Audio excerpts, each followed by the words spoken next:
কোরআন দিয়ে হাদিস দিয়ে বললে বাংলাদেশে 48,000-এর মাজার একটাও টিকবে না। আজকে দেখলাম 2টা মাজার অলরেডি বড় বড়, যেগুলো সবচাইতে বেশি ইনকাম হতো দেওয়ানবাগি, আর ওদিকে 8 রশি ভেঙে উড়িয়ে দিয়েছে। আর 5টা বাঁচতে বাঁচতে আল্লাহ একেবারে মাটির সাথে মিশিয়ে দিয়েছে। শিরক যে দেশে চলে ওই দেশে আল্লাহর রহমতের দৃষ্টি আল্লাহ তুলে নেয়। আমার তো মনে হচ্ছে যেভাবে দেশ থেকে এখন শিরক আস্তে আস্তে আরম্ভ হচ্ছে দূর হওয়া, আল্লাহর রহমত এই দেশটা আল্লাহ ভরে দেবে ইনশাআল্লাহ। আবহমান কাল থেকে এমন এমন নিয়ম নীতি মানুষ ইবাদত মনে করে পালন করে আসছে, যেটা আসলে ইসলামে নেই, কোরআনে নেই, হাদিসে নেই, কিন্তু মানুষ ইসলাম মনে করে পালন করে আসে। আপনি কোরআনের ব্যাখ্যা দিলে ওইগুলো টিকবে না, তখন ওই মানুষগুলো আপনার প্রতি মন খারাপ করবে। এর বাস্তব প্রমাণে যে মাজার আছে না, ঈশার মাজার জানেন, কোথায় পেয়েছেন এসব মাজার? কিছু মানুষের মাজারের প্রতি এত মহব্বত, আমার মনে হয় বিশ্ব নবীর উপর এত মহব্বত নেই। কিয়ামতের ময়দানে 2 প্রকার মানুষকে আল্লাহ সব চাইতে বেশি অপমান করবেন। তার 1 নম্বরে দুনিয়ায় যারা মাজারের খাদেম ছিল, আরে কুষ্টিয়াতে 2 জায়গায় খাদেম বেশি, গোলাপ শাহ, লালন শাহ, আর জায়গা পান না খেদমত করার। এক কথা বলেন এখানে,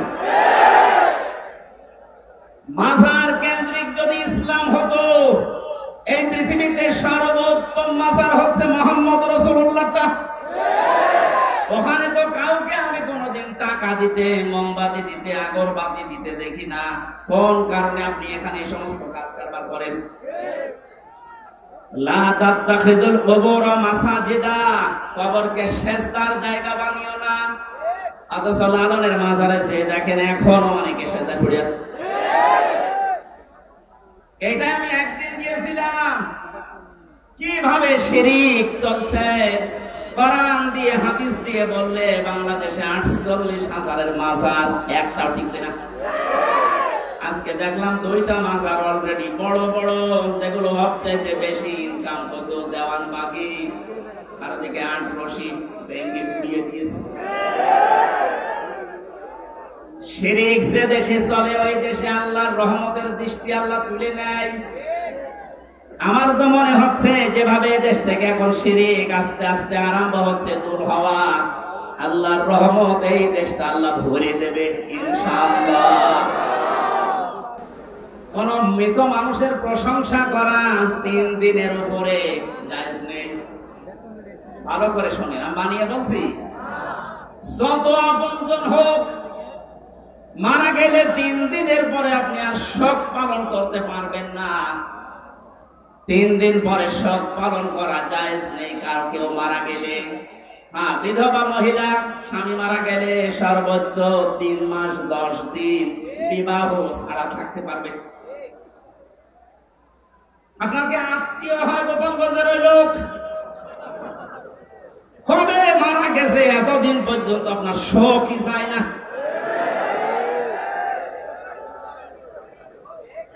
আপনাকে রাগ হয়ে গেল, তাহলে হাদিস কেটে বাদ দিয়ে দিন। আমি তো গোপন করলে আমার সমস্যা হবে, কিয়ামতে আমার জহরটা কেটে দেবে। কথা বলুন, আমি আপনাকে বাঁচাতে চাচ্ছি। যেতে ইবাদত 1 দিন 2 দিন 5 দিন না, ওয়া'বুদ রাব্বাকা হাত্তা ইয়াতিয়াকাল ইয়াকিন। সূরা হিজরের 99 নম্বর আয়াত 14 নম্বর পারা 6 নম্বর পৃষ্ঠা 5 নম্বর লাইনে আছে। আল্লাহ বলেন ইবাদত করবা 2 দিন 5 দিন না, যতদিন মরণ না আসে ততদিন। এটা যেটা একটা ইবাদতের কথা বলছি, সব পালন করা জায়েজ নেই 3 দিনের উপরে। এখানে ইমাম হোসাইন মারা যাওয়ার পরে আজও যারা শোক পালন ছাড়েন না, আপনি ইসলামে নেই। এটা একটা বিদআত। এক কথা বলেন না, আপনার মহব্বত ইমাম হোসাইনের প্রতি এত বেশি যে হাই হোসেন করে পিঠে চামড়া তুলে ফেলছেন। ওনার তো আরেকটা ভাই ছিল হাসান, উনি মারা গেছে বিষ খেয়ে। পুরাটা বাটপারি এটা। ইমাম হোসাইনকে নিয়ে যদি এই মানুষগুলো আদেব দেখি এরা বাটপারের পর্যায়ে পড়ে, পৃথিবীতে ইমাম হোসাইনের পর আর কে এত দামি থাকতে পারে যে তার জন্য আপনাকে বছরে বছরে মাসে মাসে দিনে দিনে সব পালন করা লাগবে? এটা ইসলাম না। ইসলামের ভেতরে নতুন করে আপনি এটা সংযোজন করেছেন, আপনি বেদাত পন্থী। নবীজি জানিয়েছেন কেউ যদি বেদাত আরম্ভ করে, ইবাদত না অথচ ইবাদত মনে করে পালন করতে বলে, ওই লোকটাকে সালাম দেওয়া পর্যন্ত চাইজ নেই। কত বড় কঠিন কথা দেখেছেন। যারা বেদাত আবিষ্কার করে তাদের সালাম দেওয়া জায়েজ নেই। অথচ এমন হাদিস আমি কোনদিন পড়িনি, পাইনি যে নামাজ পড়ে না তারে সালাম দেওয়া যাবে না। পেয়েছেন কেউ? পেয়েছেন? রোজা রাখে না তারে সালাম দেওয়া যাবে না, আমি পাইনি। কিন্তু ইসলামের ভেতরে নতুন করে কিছু ঢুকিয়ে কেউ যদি ওইটা ইসলাম মনে করে পালন করে তারে সালাম দেওয়া জায়েজ নেই। আর এগুলো সব বেশি হয় 48,000 দরবারে। এই জন্য শিরক যখন এই দেশ থেকে বিদায় নিচ্ছে, আল্লাহ রাব্বুল আলামিনের রহমত এই দেশে বৃষ্টির মতো নাজিল হবে ইনশাআল্লাহ।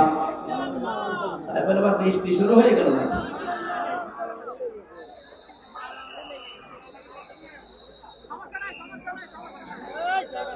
আপনি বলেন কারেন্টটা ধরিস।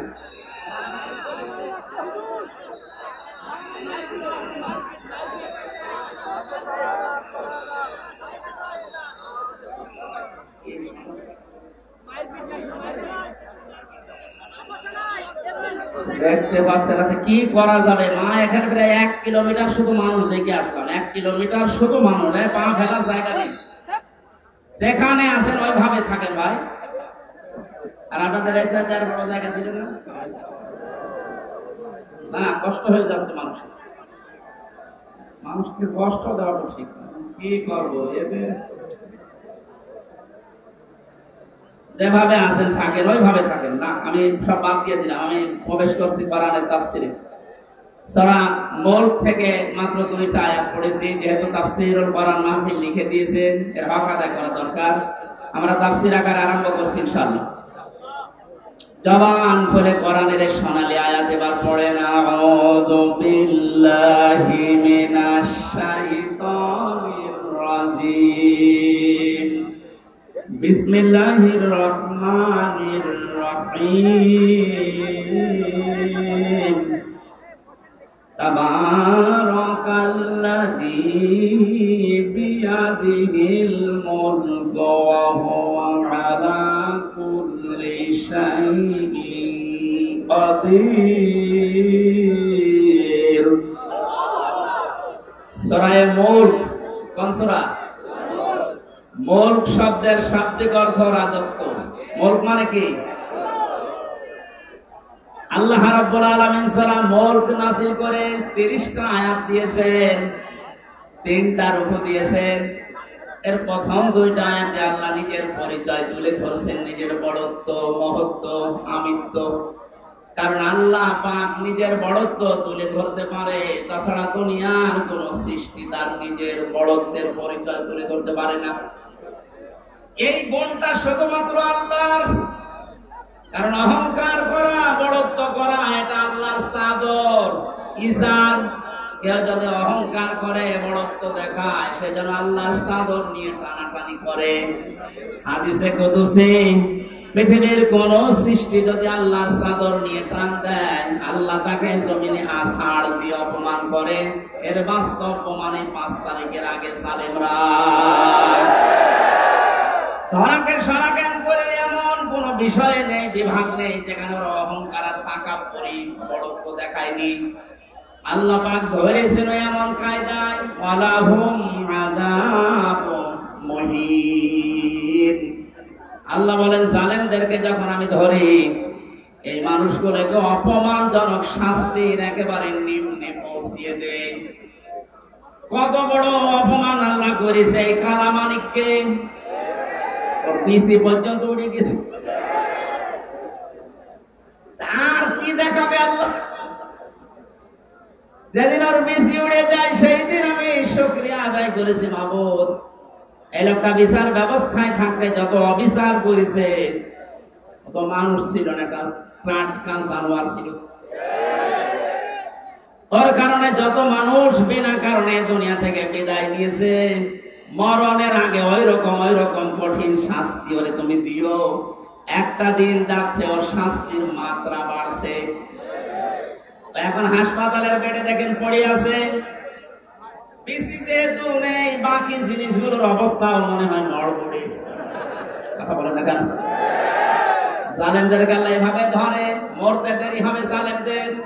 কোরআনে কারীম জানাচ্ছে লাহুম মিন জাহান্নামা মিহাদু ওয়া মিন ফাওকিহিম গাওয়াশ ওয়া কাযালিকা নাজজিস যালিমিন। সূরা আরাফের 41 নম্বর আয়াত। আল্লাহ পাক বলেন এই মানুষগুলোকে, হে নবী আপনি যখনই কবরে রাখবেন এই জালেমদের, ওদের কবরের উপরে আমি আল্লাহ জাহান্নামের আগুনের পোশাক দিয়ে দেব, বিছানাটাও হয়ে যাবে জাহান্নামের আগুনের। কারণ এইভাবে করে আমি জালেমদেরকে একটার পরে একটা শাস্তি দিতে থাকি। এজন্য আল্লাহর যে বিষয়টা সাজে বড়ত্ব করা, অহংকার করা, এটা যেন কিয়ামতের আগে কেউ করবেন না। তাহলে আষাঢ় দেবে কে? আরো জোরে বলেন কে? আল্লাহ আষাঢ় দিতে পারে না? পারে না? বলেন। আরো দেখবেন কি আষাঢ় দেবে আপনাকে। আর 5 তারিখের আগেও আপনার যে দাপট ছিল, 5 তারিখে বিকাল 5টা বাজতে বাজতে আল্লাহ একেবারে মাটির সাথে মিশিয়ে দিয়েছে। ওনার বাড়ি দেখতে গিয়েছিলাম, সে দেখে ইট খুলে খুলে নিয়ে মানুষ চলে যাচ্ছে। ওর পরের দিন 6 তারিখে আমার অনুষ্ঠান ছিল ঝিনাইদহ। শুনলাম ওখানে এক জালেমকে উলঙ্গ করে পিটিয়ে মেরে টাঙিয়ে রেখেছে। একটা মানুষের উপরে কত ঘৃণা জন্মালে লাশ পর্যন্ত পিটিয়ে টাঙিয়ে রাখতে পারে বলেন তো? এমন কোন জীবন যেন আমরা গঠন না করি যে পৃথিবীর কেউ কোনো আফসোস করে না আমি মারা গেলে। ফামা বাকাতা আলাইহিমুস সামাউ ওয়াল আরদু ওয়া মা কানু মুনজারিন। এই পৃথিবীতে এমন মানুষ বিদায় নেয় তার জন্য আকাশও কাঁদে না, জমিনও কাঁদে না, ইন্না লিল্লাহ কেউ পড়ে না। আমাদের জীবন আমরা এভাবে তৈরি করব না। আল্লাহ এই জন্য বড়ত্বের কথা দিয়ে আরম্ভ করলেন। তাবারাকাল্লাযী বিয়াদিহিল মুলক। আল্লাহ বলেন বড়ত্ব বরকতময়, সম্পদশালী, শক্তিশালী, সব কিছু আমি আল্লাহর কুদরতি হাতের ভেতরে। ওয়া আলা কুল্লি শাইইন কাদির, সব কিছুর উপরে একচ্ছত্র ক্ষমতা আমি আল্লাহর। আর কারণে এই বিশ্বাসটা যার ভেতরে যত বেশি জন্ম নেবে সে তত বেশি বিনয়ী হবে। আর এই বিশ্বাস যার ভেতরে যত বেশি কম থাকবে ওই মানুষগুলো তত উগ্র হবে। কথা বলেন ঠিক কিনা? আল্লাহ আমাদের এই বিশ্বাসটা যেন হযরত ওমরের মতো ভরপুর করে দেন, বলেন আমিন। তাবারাকা শব্দটা দিয়ে আল্লাহ আরম্ভ করলেন কেন? মানুষ যে সমস্ত বিষয়ে আল্লাহকে দোষ দিতে পারে, সমস্ত দুর্বলতা, অক্ষমতা, দোষ, যত রকমের আয়েব আছে সব থেকে আমার আল্লাহ নিজে মুক্ত, পবিত্র। এই জন্য তাবারাকা দিয়ে তিনি আরম্ভ করেছেন আয়াতটা। আল্লাহ নিজের পরিচয়, বড়ত্বের কথাগুলো মানুষকে শোনাচ্ছিলেন। হঠাৎ করে আলোচনার ধরন পাল্টিয়ে ফেলেছেন। এবার আল্লাহ আরম্ভ করলেন মানুষের জীবন সংক্রান্ত বিষয় নিয়ে। আল্লাযী খালাকাল মাউতা ওয়াল হায়াতা লিয়াবলুয়াকুম আইয়ুকুম আহসানু আমালা ওয়া হুয়াল আজিজুল গফুর। রব্বুল আলামিন বলেন তিনি সে আল্লাহ এতক্ষণ যার বড়ত্বের, মহত্বের, বিশালত্বের কথা শুনছিলেন, যেটা বলে কোনোদিন কিয়ামতের আগে আর শেষ করা যাবে না। এত বড় আল্লাহ, সব দিকে তার ক্ষমতা আছে, চলছে, চলবে ইলা ইয়াউমিল কিয়ামা, কিয়ামত পর্যন্ত। এবার আল্লাহ আস্তে করে আলোচনার ধরন পাল্টিয়ে তিনি বললেন, তিনি সে আল্লাহ যিনি তোমাদের মউত আর হায়াত বানিয়েছেন, যেন তিনি পরীক্ষা করতে পারেন তোমাদেরকে, তোমাদের ভেতরে কে সবচাইতে বেশি ভালো কাজ করে তার কাছে যেতে পারে। আল আজিজুল গফুর, তিনি হচ্ছেন আজিজ এবং গফুর। এই ছিল বাংলা অর্থ। এবার আসেন আমরা ব্যাখ্যার দিকে যাচ্ছি। আল্লাহ বানিয়েছেন সর্বপ্রথম মানুষের মউত, তারপরে হায়াত। আল্লাহ হায়াত না বলে আগে মউতের কথা কেন দিলেন? মুফাসসির লিখেছেন তাফসিরে, মানুষকে আল্লাহ এটা স্মরণ করাতে চেয়েছেন, পৃথিবীর মানুষেরা তুমি যত উপরে ওঠো না কেন, এ কথা সব সময় মনে করবা, স্মরণ রাখবা যে তোমার মরা লাগবে। এখানে আল্লাযী খালাকাল মাউতা দিয়েছে, 2 নম্বরে বলা হায়াতা, আমাদের হায়াত আমি আল্লাহ বানিয়েছি। তাফসিরে মুফাসসির দিয়েছেন হায়াত প্রধানত 5 প্রকার। কয় প্রকার? 1 নম্বরে আমরা একটা হায়াতে ছিলাম, আলমে আরওয়ার হায়াতে, জগতে আমরা বসবাস করেছি। ওখান থেকে আল্লাহ আমাদেরকে পাঠিয়েছেন আলমে বুতুন, মায়ের পেটের জগতে। এরপরে আমাদেরকে এখানে দিয়েছেন আলমে দুনিয়া, এই পৃথিবীর জগতে। এরপরে আরেকটা জায়গায় নিয়ে যাবেন আলমে বারজাখ, কবরের জগতে। এরপরে সর্বশেষ একটা জগৎ আরম্ভ হচ্ছে, শুরু হবে, শেষ হবে না, আলমে আখিরাত। তাহলে মওত আল্লাহ আগে দিয়েছেন স্মরণ করাতে, যে বান্দা চাই করো মরা লাগবে। হায়াত আল্লাহ 5 প্রকার বানিয়ে 2টা আমাদের থেকে বিদায় দিয়েছে, সামনে 2টা আছে, আমরা মাঝখানেরটায় আছি। এখান থেকে বোঝা যায় সামনে পেছনে যেহেতু 2টা চলে গেছে, সামনের 2টা হায়াত আমাদের কাছে মাস্ট বি, বারজাখ আর আখিরাত আসবে। কথা বলেন ঠিক কিনা? যেহেতু মাসের কাজ আছে, এ জগতের কাজ হচ্ছে লিয়াবলুয়াকুম, তিনি তোমাদেরকে পরীক্ষা করতে চান। আইয়ুকুম আহসানু আমালা, তোমাদের ভেতরে সবচেয়ে বেশি ভালো কাজ করে কে আসতে পারে।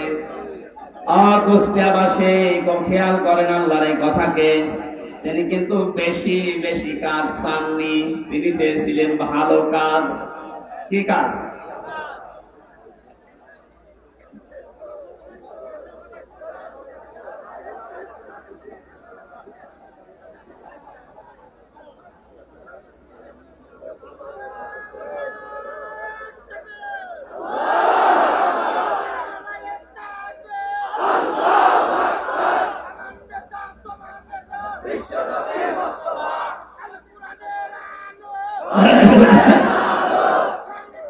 আলহামদুলিল্লাহ ভাই।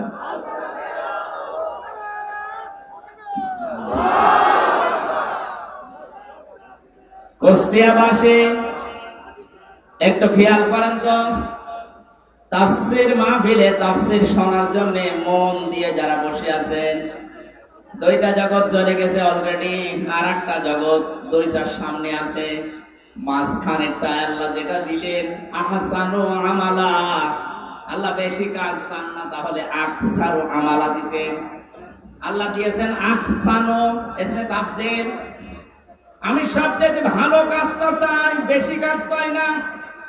বাস্তবে এর পুরা উল্টা। এই 15.5 বছরে আপনি দেখেছেন বহু কাজের হাতে দিয়েছে, কিন্তু কাজগুলো ভালো হয়নি।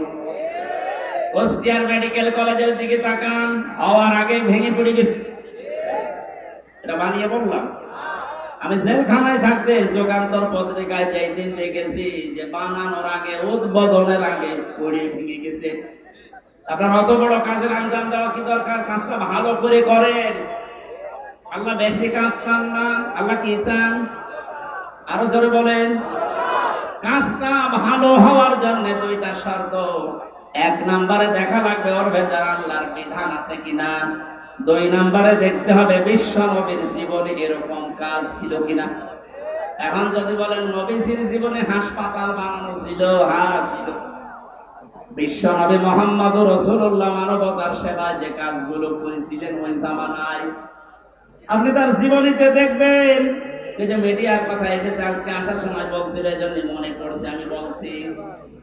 অনেক মানুষ এখনো পর্যন্ত ফতোয়াবাজি করছে যে নবীজির যুগে যে মিডিয়া, এই টেলিভিশন, এই পর্দা ছিল না।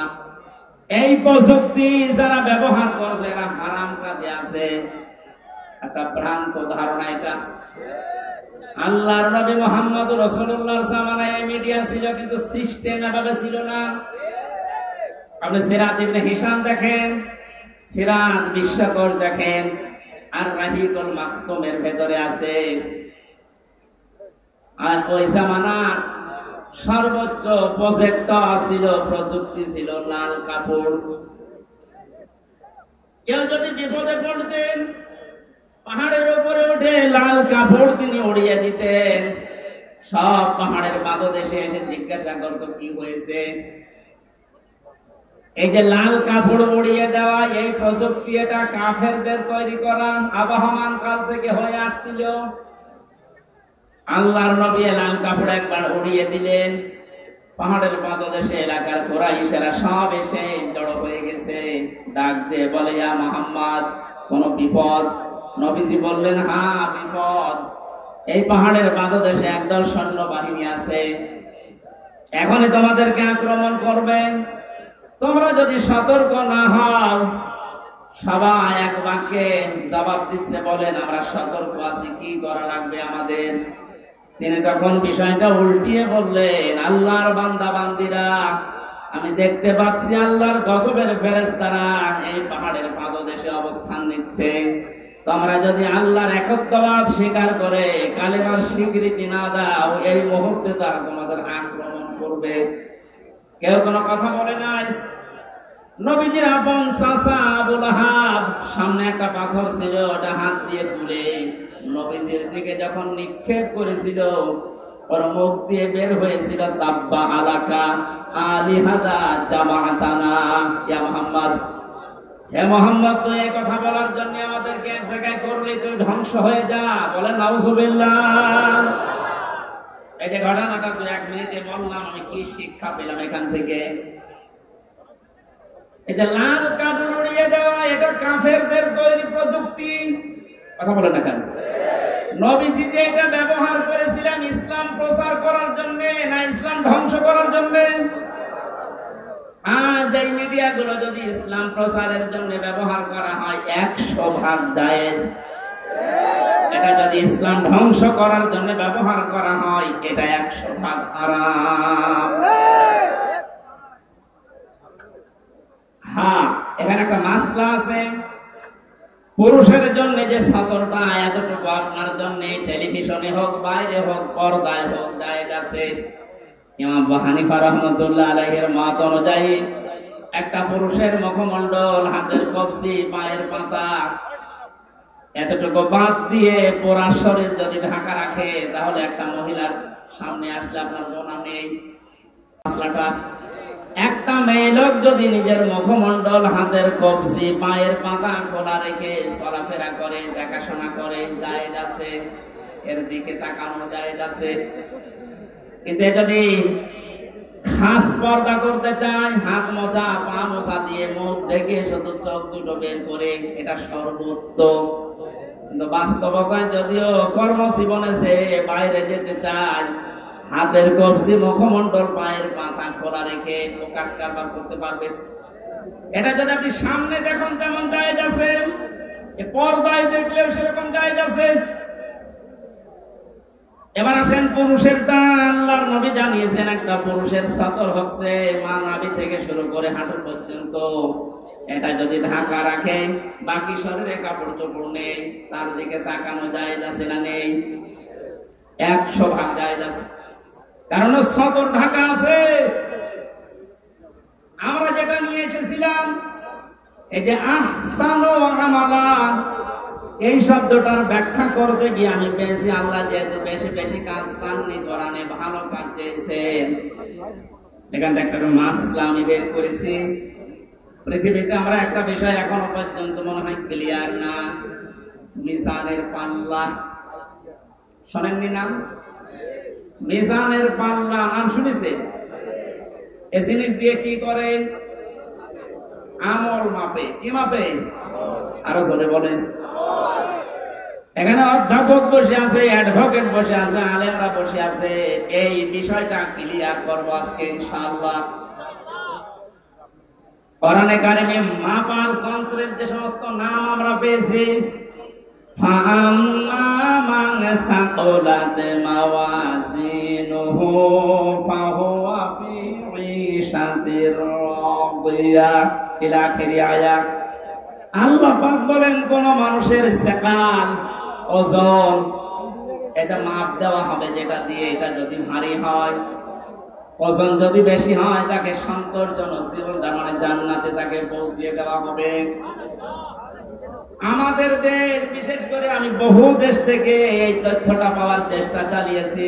বাংলাদেশ, ভারত, পাকিস্তান, এই তিনটা দেশে একটু সমস্যাটা বেশি এই যে মাপটা নিয়ে। আমরা মনে করি কিয়ামতের ময়দানে আল্লাহ মিজানের পাল্লায় আমাদেরকে ওজন দেবেন। আমাদের ওজনটা দেবেন কি বলেন তো? আমল। বলেন না কেন? আরো জোরে বলেন, আর একবার বলেন, আমল। আমল এটা আরবি শব্দ, বাংলা কাজ। আমল মানে কি এ পর্যন্ত বুঝেছেন কিনা বলেন? আমল মানে কি? আরো জোরে বলেন। এবার আমার প্রশ্ন অধ্যাপক সাহেবের কাছে, পৃথিবীর প্রতিটি জিনিস পরিমাপ করার জন্য আলাদা আলাদা যন্ত্র আছে। আমি যদি বলি স্যার এই স্পেসটা একটু মেপে দেন, এটা দাড়ি পাল্লায় তুলে দেবে, কি দিয়ে মাপবে? ফিতা দিয়ে। বলেন বলেন। যদি এখন বলে যে 1 কেজি চাল মেপে দেন, ওটা ফিতা দিয়ে মাপবে, কি দিয়ে? বলেন। এই যে এখানে পানি আছে, এই পানি যদি ওনারে মাপতে দেয়, উনি ফিতা দিয়ে মাপবে। এটার জন্য লিটার আছে, সিসি আছে। কথা বলেন না কেন? দুনিয়ায় যত জিনিস দেখবেন, প্রতিটি জিনিস পরিমাপ করার জন্য আলাদা আলাদা যন্ত্র আছে। আপনি যে এতক্ষণ বলছেন যে কিয়ামতে আল্লাহ মাপবে, আমল কি মাপবে? আমল মানে বলেন, কাজ মাপতে হয় দাড়ি পাল্লা দিয়ে, যে 5 কেজি কাজ। এই ধারণাটা আজ নিরসন করা লাগবে। ভুল ধারণায় আছি আমরা। এটা যদি আমার মনে হয় ক্লিয়ার হয়, অনেক বিষয় আপনার সামনে আজ স্পষ্ট হবে যে না, এগুলো আসলে ভ্রান্ত ধারণা ছিলাম। আল্লাহ পাক বলেন, আমি আমলের মাপ দেবো কিয়ামতে মিজানের পাল্লা দিয়ে। কিসের পাল্লা? মিজান মানে না, আপনি কোন অভিধানে পাবেন না মিজান মানে দাড়ি পাল্লা। মিজান মানে মানদণ্ড। মিজান মানে কি? আমাদের হাইকোর্টের সামনে দেখবেন একটা দাড়ি পাল্লা টাঙানো আছে, ওটার নাম কি? ওটা সরকার টাঙিয়ে রেখেছে, 2 দিকে সমান সমান, নাকি একদিকে একটু ঝুলে আছে? 2 দিকে সমান কেন? সরকার দেশের জনগণকে বোঝাতে চায়, এদেশের ইউনিয়ন থেকে শুরু করে জজ কোর্ট, হাইকোর্ট পর্যন্ত যদি কোনো বিচার না পাও, সুপ্রিম কোর্টে আসলে ন্যায় বিচার পাবা। এটা ন্যায় বিচারের প্রতীক। দাড়ি পাল্লা কিসের প্রতীক? আমাদেরকে যেহেতু আল্লাহ মাপবেন, আপনি বলছেন আমল। আমল মানে কাজ। আর এখানে কোনো পাগলেও বিশ্বাস করবে না কাজ মানুষ দাড়ি পাল্লায় তুলে দেয় যে 8 কেজি কাজ। কথা বলেন না কেন? কাজ মাপার জন্য আলাদা কোন যন্ত্র আছে? কাজ মাপে মানুষ কি দিয়ে? মানদণ্ডটা কি? সিসি দিয়ে মাপে না, লিটার দিয়ে মাপে না, ফিতা দিয়ে মাপে না, গজ দিয়ে মাপে না, কেজি দিয়ে মাপে না। কাজ মাপতে হলে লাগে গুরুত্ব। কি লাগে? কাজ মাপতে হলে গুরুত্ব লাগে। এই কাজটা গুরুত্বপূর্ণ এবং গুরুত্বহীন। যতগুলো ইবাদত আল্লাহ দিয়েছেন, 550-র উপরে ইবাদত আমি পেয়েছি। প্রতিটি ইবাদতের ভেতরে কিছু গুরুত্বপূর্ণ জিনিস আছে, আর কিছু ইবাদতে গুরুত্বহীন জিনিস আছে। এটা আজকের প্যান্ডেলটা, এটার গুরুত্বপূর্ণ বিষয় হচ্ছে খুঁটি আর সামিয়ানা। কথা বলছেন না? এখানে গুরুত্বহীন অনেক জিনিস আছে। এই যে এটা, এই টেবিল, এই লাইট, এই যে ফুল চলছে, এই ক্যামেরা এগুলো না হলে কেউ স্টেজ বলবে না, বলবে না? কিন্তু খটিয়ার সামিয়ানা না থাকলে স্টেজ বলবে। তাহলে এখানে দুইটা গুরুত্বপূর্ণ জিনিস পেয়েছি, আর গুরুত্বহীন জিনিস আরো 7-8টা পেয়েছি। কথা বলেন ঠিক কিনা? আল্লাহ পাক কোরআনে কারিমে যেগুলো গুরুত্বপূর্ণ দিয়েছেন ওগুলোর একটাও যদি আপনি না মানেন, বিশ্বাস না করেন, গুরুত্বহীন যত কাজ করেছেন ওগুলো যদি দুনিয়া ভর্তি করা হয়, দাড়ি পাল্লা মানদণ্ড গুরুত্ব যাই ওজন করে সব শূন্য, জিরো জিরো হবে। এবার উদাহরণ একটা একটা করে সেট করছি, দেখ মেলে কিনা। আমরা যারা নামাজ পড়ে আসলাম এশার, নামাজের ভেতরে বাইরে মিলে ফরজ ছিল কয়টা? আরো জোরে। 13টা ফরজের 12টা ফরজ অধ্যাপক শহীদুল ইসলাম আদায় করেছে, একটা আদায় করেনি। ওনার নামাজের সওয়াব হবে 12টা।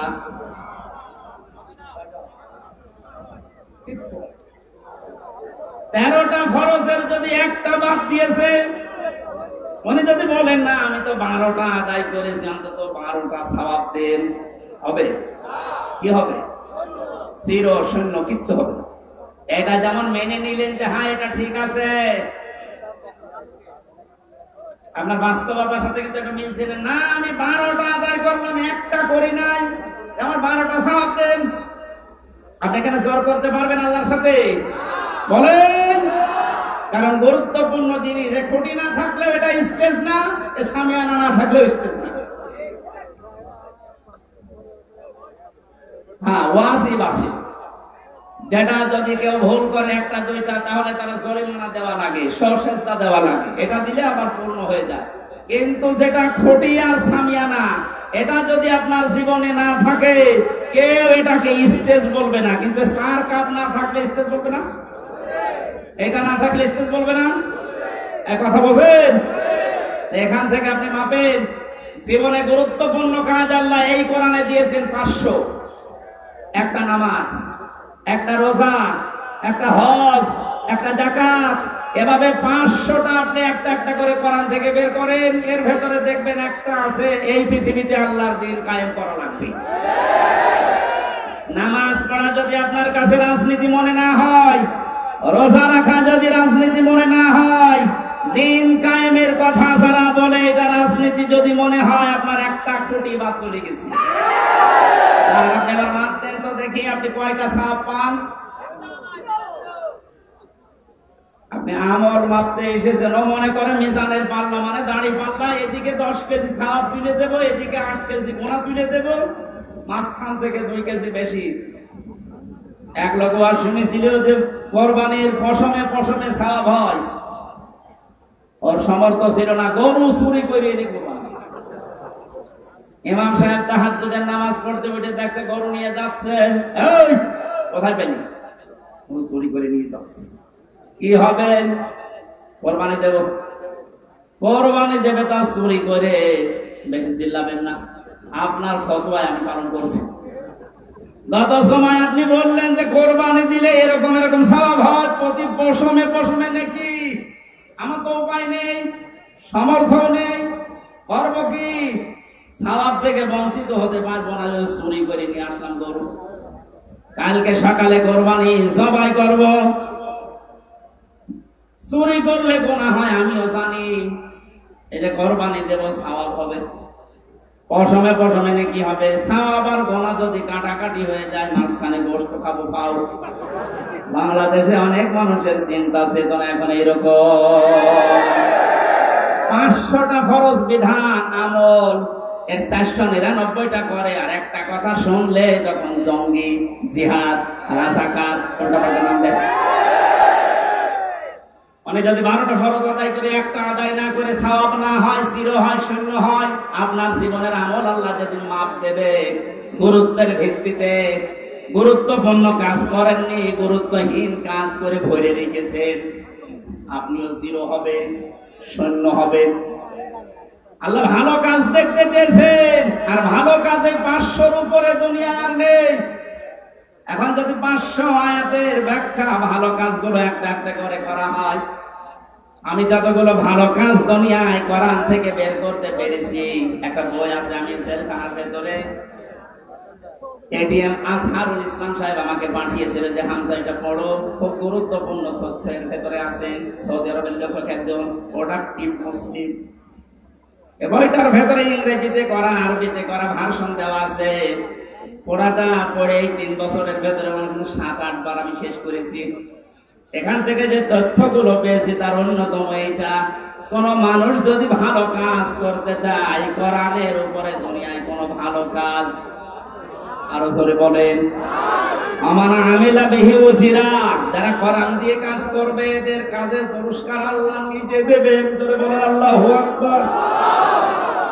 নামাজ যেমন কোরআনে আছে, রোজা আছে, হজ আছে, যাকাত আছে, এই কোরআনে কারিমে আল্লাহর দ্বীন কায়েমের কথাও আছে।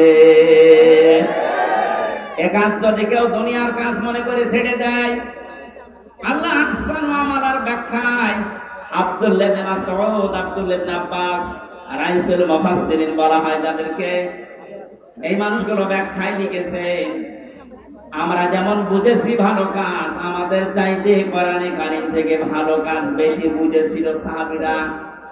কথা বলেন না কেন? হযরতে মুআয মুআব্বিজের দিকে তাকিয়েছেন, মাত্র 11 বছর 13 বছর, তারা কিন্তু আহসান আমালা বুঝেছিল যে ভালো কাজ কোনটা।